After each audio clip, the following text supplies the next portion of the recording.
राध्या चुप खड़ी है। उसकी आंखों में कई सारे सवाल हैं और प्रथम उसे देखकर समझ जाता है कि अब वह कुछ छुपा रही है। राध्या धीरे से, आप मुझे सच क्यों नहीं बताना चाहते थे प्रथम? प्रथम गहरी सांस लेता है। उसके चेहरे पर थकावट, गिल्ट और थोड़ा सा डर साफ दिख रहा है। प्रथम कहता है, राध्या, मैं नहीं चाहता था कि तुम बेवजह परेशान हो। कल निहारिका की हालत ठीक नहीं थी। वह बहुत भावुक हो गई थी और मुझे लगा तुम गलत समझोगी। राध्या की आंखें भर आती हैं। तभी राध्या कहती है, गलत क्या समझूं? प्रथम, गलत तो तभी होता है जब कुछ छुपाया जाए।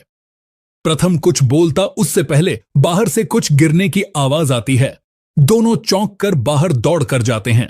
निहारिका सीढ़ियों के पास बेहोश पड़ी मिलती है। दादी और घर वाले भी आ जाते हैं। दादी दिखावा करते हुए कहती हैं, अरे भगवान, ये लड़की फिर परेशानी में पड़ गई। लेकिन दादी की आंखों में चिंता कम और चाल ज्यादा झलकती है।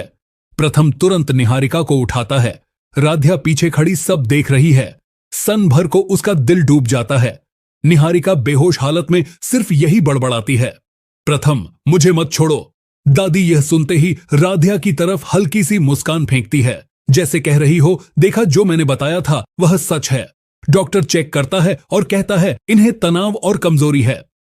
लेकिन एक और बात, सबकी निगाह डॉक्टर की तरफ। निहारिका ने किसी दवाई का ओवरडोज लिया हुआ है। यह एक्सीडेंट नहीं लगता। यह सुनते ही सब हैरान।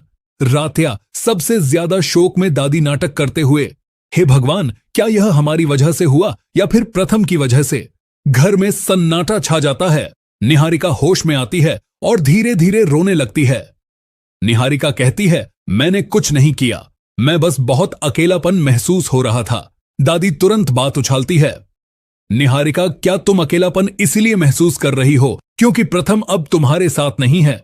पूरा घर निहारिका की तरफ देखता है। निहारिका कुछ नहीं कहती, लेकिन उसकी खामोशी ही सब कुछ कह देती है। प्रथम को महसूस होता है कि सबकी उंगलियां उसी पर उठ रही हैं। राध्या की आंखों में दर्द साफ झलकता है, लेकिन वह अभी भी कुछ नहीं बोलती। रात को राध्या कमरे में अकेली बैठी होती है। तभी उसके फोन पर एक अननोन मैसेज आता है, अगर तुम सोचती हो कि निहारिका मासूम है तो एक बार सच की तह तक जाने की कोशिश करो। उस रात की सीसीटीवी फुटेज सब कुछ बता देगी। राध्या चौंक जाती है। मैसेज भेजने वाला कोई नाम नहीं, सिर्फ एक वीडियो फाइल भेजी गई है। राध्या फाइल खोलने ही वाली होती है कि अचानक दरवाजा खुलता है। प्रथम अंदर आता है। राध्या घबराकर फोन छुपा लेती है।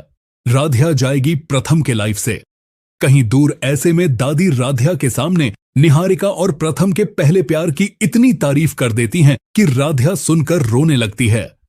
लेकिन असली सवाल यह है, दादी हर बार राध्या से इतनी नफरत क्यों करती हैं?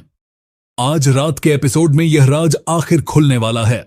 दादी के दिल में छिपी कई जरूरी बातें राध्या के सामने आएंगी। इसलिए आज रात मन अति सुंदर का पूरा एपिसोड देखना बिल्कुल मत भूलिए। ऐसे में इस बार राध्या दादी की चाल को पकड़कर खूब अच्छे से सबक सिखाती है।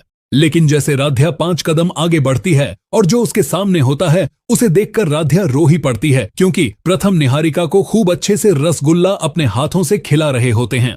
ऐसे में निहारिका इसके जरिए प्रथम के करीब आने वाली है और साथ ही राध्या अपनी नजरों से देखकर पूरी तरह टूट जाने वाली है। ऐसे में राध्या प्रथम और निहारिका के पहले प्यार को जानकर काफी दुखी महसूस करती है कि अभी भी निहारिका का प्यार प्रथम सर के दिल में ताजा है। मगर जल्द आगे राध्या कुछ ऐसा करेगी कि निहारिका प्रथम के हाथ से मिठाई भी नहीं खा पाएगी। इस बार राध्या प्रथम के दिल में क्या, बल्कि निहारिका को सीधा घर के बाहर का रास्ता ही दिखाएगी,